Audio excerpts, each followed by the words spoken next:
حضرت سلمان فارسی رضی اللہ عنہ۔ حضرت سلمان فارسی رضی اللہ عنہ کا قبول اسلام سے پہلے کا نام مابا تھا۔ والد کا نام بوز خشان تھا جو اصفہان فارس کے نواحی بستی جئی کا سردار تھا۔ بوز خشان دربار ایران میں بڑا رسوخ رکھتا تھا۔ وہ نہ صرف ایک بڑا ذمہ دار تھا بلکہ ایک بڑے آتش کدے کا سربراہ تھا۔ اگرچہ مابا کی پرورش بڑے لاڈ پیار سے ہوئی لیکن اس کے باوجود یہ بچہ بہت سادہ اور خاموش طبع تھا۔ مابا اپنے ہم عمر لڑکوں میں کھیلنے کے بجائے ہر وقت آتش کدہ میں آگ جلانے میں مصروف رہتا۔ اس کی یہی کوشش ہوتی تھی کہ آگ کبھی بھی نہ بجھے۔ ایک دن والد نے مابا کو کھیتوں میں کسی ضروری کام سے بھیجا۔ فرمانبردار بیٹا فوراً کھیتوں کی طرف چل پڑا۔ راستے میں ایک گرجا گھر تھا جہاں عیسائی عبادت میں مصروف تھے۔ مابا ان کا طریقہ عبادت دیکھ کر بہت متاثر ہوا اور ان سے درخواست کی کہ وہ بھی اسے اپنے مذہب میں داخل کر لے۔ چنانچہ انہوں نے اس نوجوان کو بپتسمہ دے کر دین مسیحی میں داخل کر لیا۔ مابا کے دل میں حق پانے کی آرزو بڑی شدید تھی۔ اس نے عیسائیوں سے پوچھا دین عیسوی کا مرکز کہاں ہے؟ انہوں نے بتایا کہ ان کا مرکز ملک شام میں ہے۔ غروب آفتاب کے بعد جب مابا گھر پہنچا تو والد کو بتایا کہ وہ دن بھر ایک گرجا گھر میں رہا ہے اور اسے ان کا مذہب بہت پسند آیا ہے۔ یہ سن کر والد کو بہت غصہ آیا اور مابا کے پاؤں میں بیڑیاں ڈال کر گھر میں بند کر دیا۔ مابا نہایت حوصلے سے یہ تکلیف برداشت کرنے لگا۔ ایک دن موقع پا کر مابا نے عیسائیوں کے پاس پیغام بھیجا کہ شام جانے والا کوئی قافلہ ہو تو مجھے مطلع کریں۔ کچھ دنوں بعد شام سے کچھ لوگ تجارت کی غرض سے ایران آئے تو مابا نے کسی طریقے سے بیڑیوں سے نجات حاصل کی اور قافلے کے ساتھ شام روانہ ہو گیا۔ شام پہنچ کر مابا نے لوگوں سے وہاں کے سب سے بڑے مذہبی رہنما کا پتہ دریافت کیا اور اس کی خدمت میں پہنچ کر درخواست کی کہ مجھے اپنے دین کی تعلیمات سے سرفراز فرمائیں۔ وہ پادریوں کا سردار تھا۔ اس نے درخواست قبول کرتے ہوئے مابا کو پاس رہنے کی اجازت دے دی۔ وہ پادری ایک ریاکار شخص تھا، ظاہری زندگی میں نہایت زاہد اور اندرون خانہ عیش و عشرت کا دلدہ اور مال جمع کرنے کا شوقین تھا۔ کچھ عرصہ بعد وہ مر گیا تو مابا نے اس کا کچا چھٹا لوگوں کے سامنے کھول دیا۔ لوگ سخت ناراض ہوئے تاہم انہوں نے ایک عابد اور زاہد پادری کو اس کا جانشین مقرر کیا۔ مابا دل و جان سے اس کی خدمت میں مصروف رہتا۔ پادری نے بھی حق کی تعلیم میں کوئی کسر نہ اٹھائی تھی، کوئی کسر نہ اٹھا رکھی۔ جب اس کا آخری وقت قریب آیا تو اس نے مابا سے کہا کہ تم میرے بعد موصل چلے جانا، وہاں فلاں شخص دین مسیحی کا سچا پیروکار ہے۔ مابا موصل پہنچ کر اس شخص سے تحصیل علم میں مصروف ہو گیا تھا۔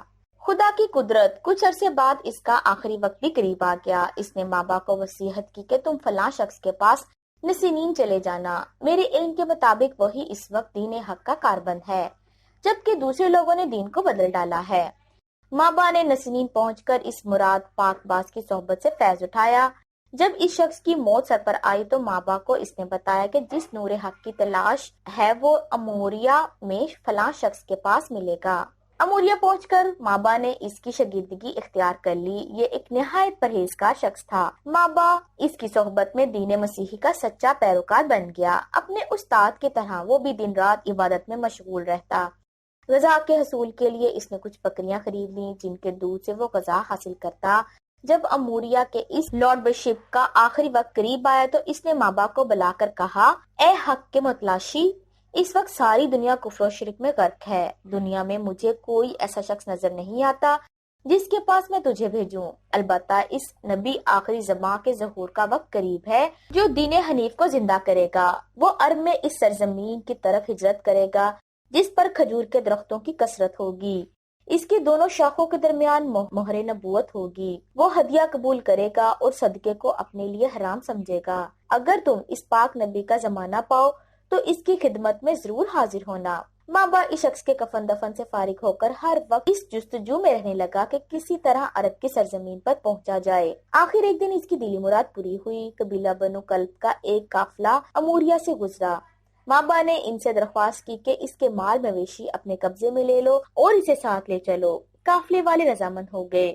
جب قافلہ وادی القرا میں پہنچا تو ان کی نیت بدل گئی اور انہوں نے مابا کو غلام بنا کر ایک یہودی کے پاس بیچ دیا۔ ایک دن اس یہودی کا رشتہ دار ملنے آیا جو یثرب مدینے کا رہنے والا تھا۔ اسے ایک غلام کی ضرورت تھی۔ یہودی نے مابا کو اس کے ہاتھوں فروخت کر دیا۔ یثرب پہنچ کر مابا نے جب کھجوروں کے جھنڈ دیکھے تو اسے یقین ہو گیا کہ یہ وہی علاقہ ہے جس کا ذکر اس راہب نے کیا تھا، جہاں نبی آخری زمان صلی اللہ علیہ وسلم ہجرت کر کے تشریف لائیں گے۔ آخر وہ سعادت بھی آ گئی جس کا مابا کو انتظار تھا۔ ایک دن اس کو پتا چلا کہ قبا میں ایک شخص آیا ہے جو اپنے آپ کو نبی کہتا ہے۔ مابا نے فوراً وہاں جانا چاہا لیکن مالک نے اجازت نہ دی۔ کچھ دنوں بعد موقع ملا تو مابا کھانے کی کچھ چیزیں خرید کر بارگاہ رسالت میں پہنچا اور عرض کی، اے خدا کے بزرگیدہ بندے، یہ چند اشیاء میں نے صدقہ کر رکھی۔ آپ اور آپ کے ساتھی ہجرت کر کے آئے ہیں، آپ غریب الوطن ہیں، لہٰذا انہیں قبول فرمائیے۔ نبی کریم صلی اللہ علیہ وسلم نے یہ چیزیں لے کر اصحاب میں تقسیم کر دیں لیکن خود اس میں سے ایک نہ لیا۔ مابا نے دل میں کہا، ایک نشانی تو پوری ہوئی کہ آپ صلی اللہ علیہ وسلم صدقہ خود استعمال نہیں کرتے۔ اگلے دن پھر کچھ خوراک لے کر مابا آپ کی خدمت میں حاضر ہوا اور کہا، یہ ہدیہ ہے۔ آپ صلی اللہ علیہ وسلم نے اس کا کچھ حصہ خود نوش فرمایا اور باقی صحابہ میں تقسیم کر دیا۔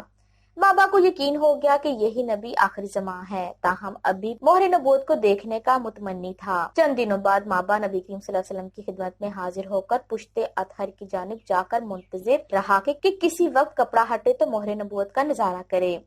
رسول صلی اللہ علیہ وسلم نے مابا کی دلی کیفیت کو بھانپ لیا۔ آپ صلی اللہ علیہ وسلم نے خود پشت مقدس سے کپڑا ہٹا دیا۔ مابا نے آگے بڑھ کر مہر نبوت کا بوسہ لیا اور بے اختیار ہونے لگا۔ اس کے بعد مابا نے جستجوئی حق کے تمام مراحل ابتدا سے آخر تک بیان کیے۔ نبی اکرم صلی اللہ علیہ وسلم نے ان کی داستان تمام صحابہ کو سنوائی۔ مابا مشرف با اسلام ہو گئے تو نبی کریم صلی اللہ علیہ وسلم نے ان کا اسلامی نام سلمان رکھا اور اسی دن سے مابا سلمان فارسی کے نام سے پہچانے جانے لگے۔ سلمان رضی اللہ عنہ چاہتے تھے کہ دن رات نبی اکرم صلی اللہ علیہ وسلم کی خدمت میں حاضر رہیں، لیکن یہودی کی غلامی کے باعث ایسا ممکن نہ تھا۔ اسی وجہ سے بدر اور احد کے غزوات میں بھی شرکت نہ کر سکے۔ حضور اکرم صلی اللہ علیہ وسلم کو ان کی مجبوری کا علم تھا۔ ایک دن آپ صلی اللہ علیہ وسلم نے فرمایا، سلمان، تم اپنے آقا سے اپنی گلو خلاصی کے لیے معاوضہ ادا کرنے کی کوئی سبیل کرو۔ یہ سن کر اپنے آقا سے بات کی، اس نے 40 اوقیہ سونا اور 300 پودے لگانے کا مطالبہ کیا۔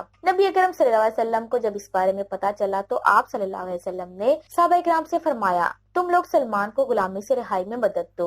صحابہ نے 300 پودے جمع کر کے سلمان رضی اللہ عنہ کے ساتھ مل کر یہودی کے باغ میں لگا دیے۔ چند دنوں کے بعد ایک مارکے میں حضور صلی اللہ علیہ وسلم کو مال غنیمت ملا تو آپ نے 40 اوقیہ سونا دے کر حضرت سلمان رضی اللہ عنہ کو آزاد کروا لیا۔ اس دن کے بعد حضرت سلمان فارسی رضی اللہ عنہ سفر و حضر اور جلوت و خلوت میں سرور کائنات کی خدمت میں حاضر رہنے لگے۔